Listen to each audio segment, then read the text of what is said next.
Good evening and welcome to tonight's STS-133 mission status briefing. With us again tonight is Royce Renfrew, the lead flight director for the International Space Station on this increment. We'll go first to his statements and then we'll take questions here at Johnson Space Center and on the phone bridge. Royce? Okay, thank you very much. So we had another great day on orbit, getting the PMM squared away, ready for the crew undock later on Monday morning. Had a crew news conference that went very well. Lots of good questions from all over the world. People talking to the ISS crew and the crew Discovery at the same time. We've been pounding through our mid-deck transfer. We're about 90% complete. When I last talked to ACO transfer a couple hours before the end of my shift, it's my expectation that the mid-deck transfer is pretty much all done. We don't actually have any scheduled for tomorrow. We still have our late stow activities on the day we close the hatches to get the last couple payloads that need to get thrown across the hatch at the last minute. We'll do that. Today in the PMM, we had a very successful day. I told you yesterday we were going to go in and get a lot of the launch hardware squared away and try to get the PMM into a configuration for ease of use on orbit as opposed to all the launch locks and the various equipment that we have to have in there to protect the hardware when Discovery comes off the pad. So today we removed a bunch of that launch hardware and got Express Rack number 8 relocated into the lab. There was a couple questions in the crew news conference about that. It was right there where the crew was doing the PAO event. We also spent some time playing with the zero-G stowage racks. There are 3 of them that we focused on today in there. One of those will eventually go into the Columbus module, and the other 2 will be deployed in the PMM. They're actually kind of interesting pieces of hardware because they're really just fabric racks that come up, folded up, and then when they get on orbit, we push them out so they take up the volume inside the rack, and we can put soft stowage items in there as well. Did a little bit of stowage reconfig, and that's just a fancy way of saying that we took some of the components that came up in the PMM and started scattering those out around station.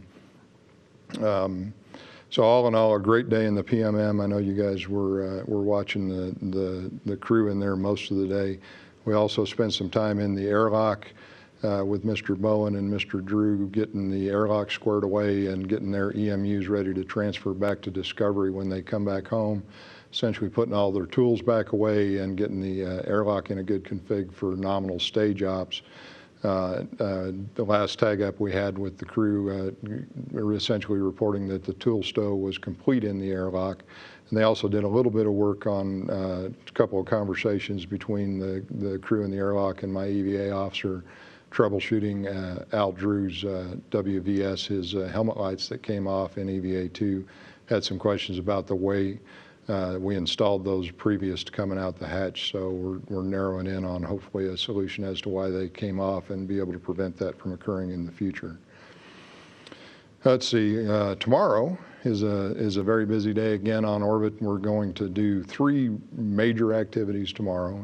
The first major activity is a continuation of what we've been doing for the last couple of days, in that we will continue in the PMM and get the last little bit of launch hardware taken off the racks and get those racks in a good configuration for on-orbit stay. And we will also spend a little bit of time tomorrow in HTV2 getting some food out of there that's stowed in HTV and probably transfer that over to the PMM. We'll also move some ballast around in HTV and get it prepared to take some of the launch hardware that we've been disassembling in the PMM to get it transferred over to HTV2. It's important to maintain the center of gravity in the vehicle, obviously.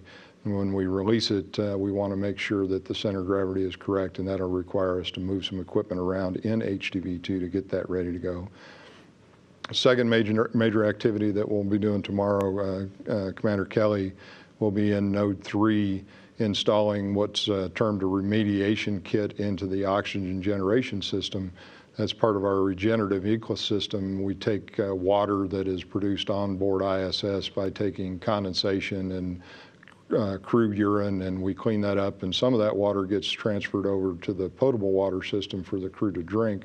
Some of that water also gets transferred to the oxygen generation rack, and we split that down into its component parts and pump the O2 into the ISS and dump the the hydrogen overboard. Right now, the OGS has been down for a while, waiting for a kit that we were bringing up on 133 called the remediation kit.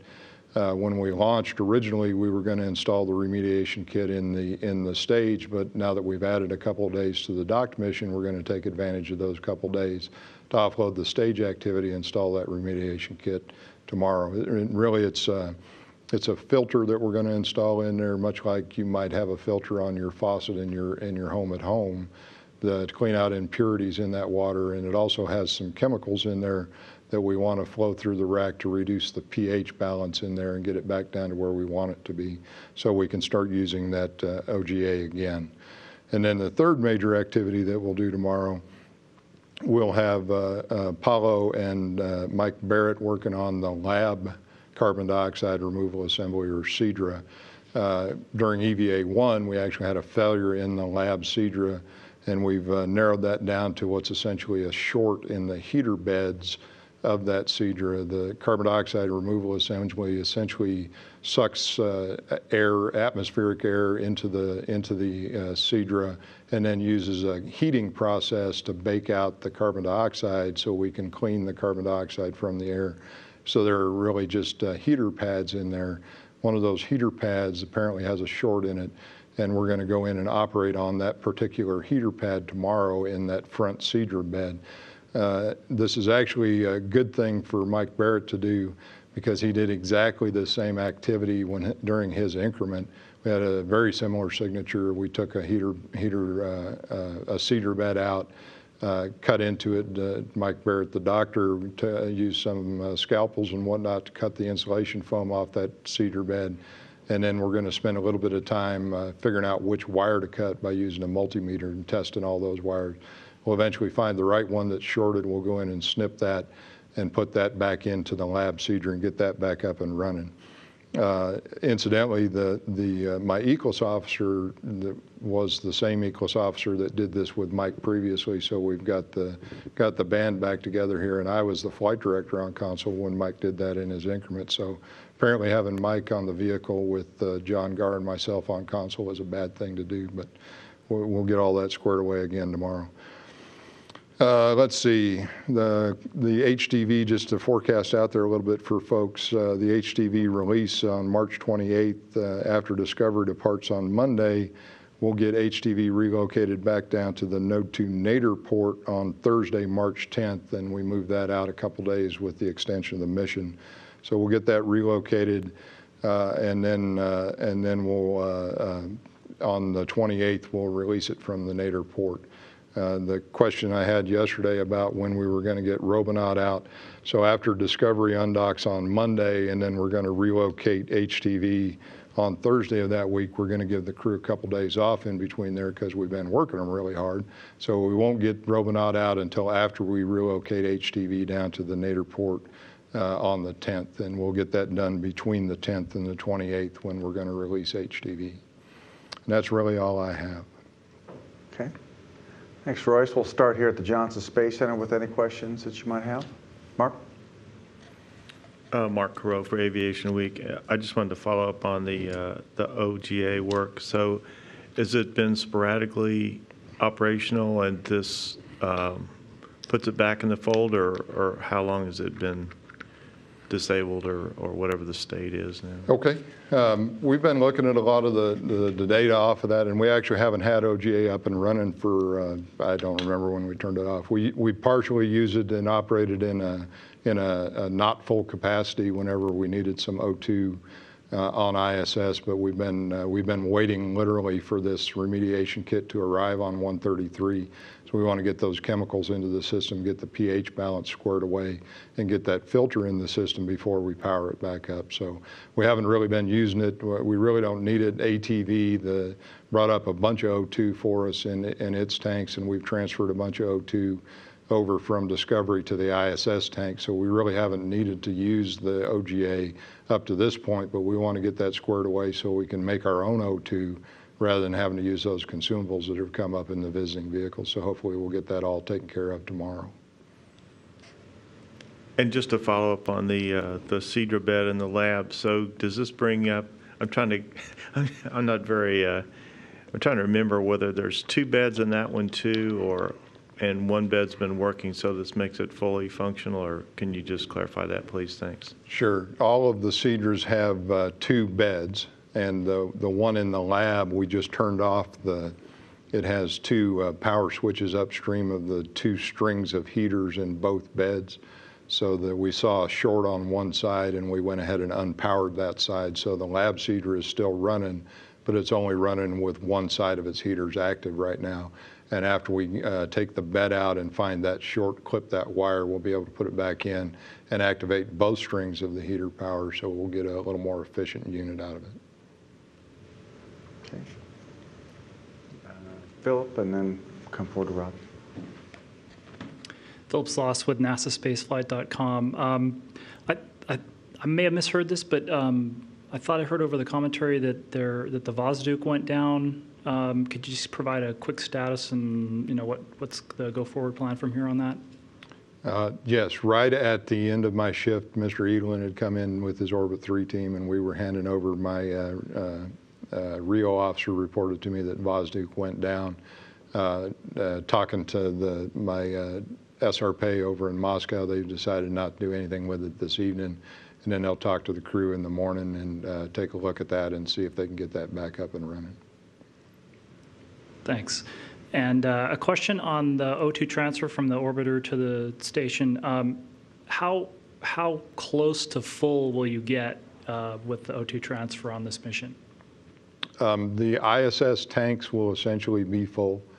It's a little bit difficult to describe, because if you think about the heat that's applied to the outside of the stack, that has the effect of expanding the gas in those tanks. So if we're at a solar beta where we're getting a lot of heat on that side of the airlock, it shows that there's more in those tanks because the pressure goes up. If we're at a solar beta where the sun is not shining on those tanks on that side on the airlock, the pressure goes down. So we average all that out. So I can't give you an exact number how many pounds of O2 we have on ISS, because it literally changes day by day. But in the math that my ECLS officers calculate there, we'll essentially leave the ISS tanks full before Discovery departs. Thank you. Hi, Robert Perlman with CollectSpace.com. Just a quick question, just to follow up what you said about Robonaut. So barring any unforeseen problems, Robonaut will be out and about by the time Endeavor's crew arrives in mid-April. And will it be active, or will it just be set up out of its packaging? Okay, so we'll have it set up, and then there's a relatively extensive checkout period that we have to do on Robonaut, and we'll incrementally increase the number of the tasks that they do. So obviously, the very first thing that we're going to do sometime after we've relocated the HTV and get in, unpack him, is obviously just set him up, and then we'll turn around and power it on, and some folks over in Marshall will be looking at the telemetry on it. And I can't forecast how long that'll go on before you ever actually see Robonaut move.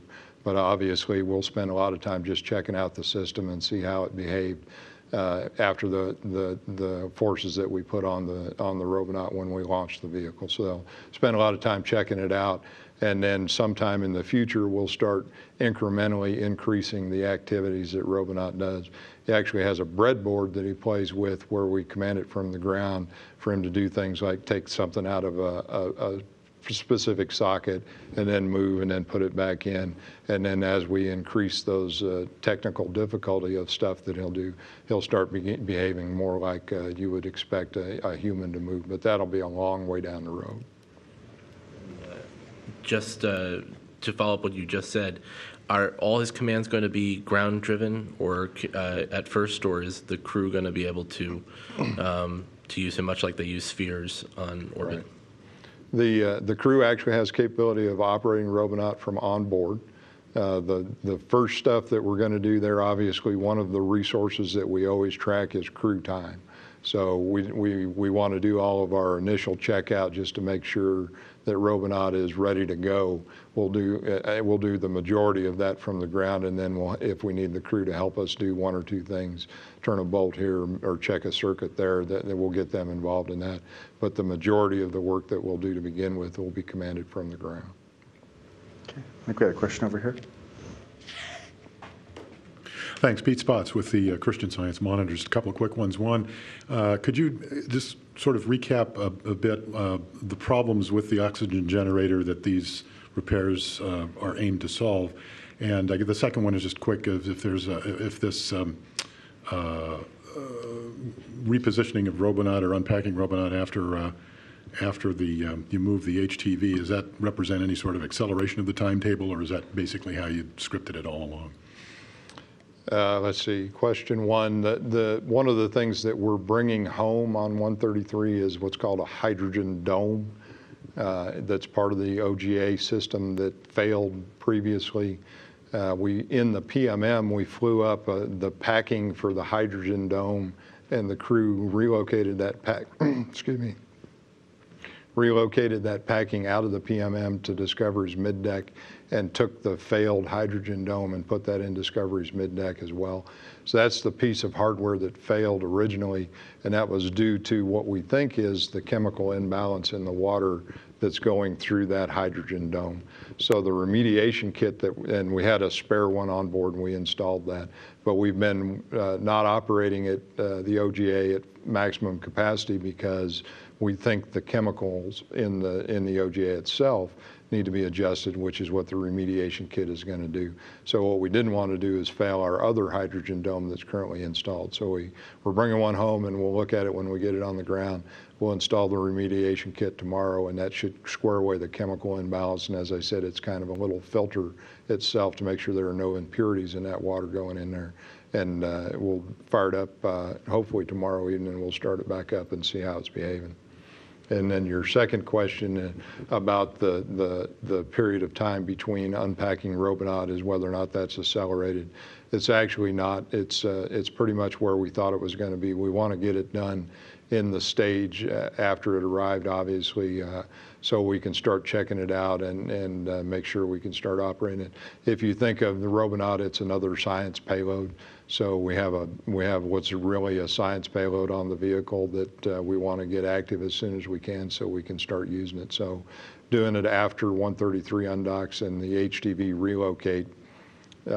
We originally had to relocate HTV because we couldn't get the PMM and the ELC out of the payload bay with HTV on Node 2 on the Node 2 nadir port. So the relocation of HTV is a little bit of a wrinkle in the activation of Robonaut, but that's okay. We'll take the extra couple days to relocate HTV and then get on with the activation of Robonaut in the stage following. Okay, more questions here.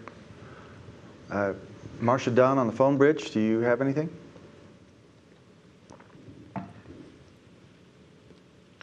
Hello, can you hear me? Yes, we can. Hopefully I answered your question there, Marcia.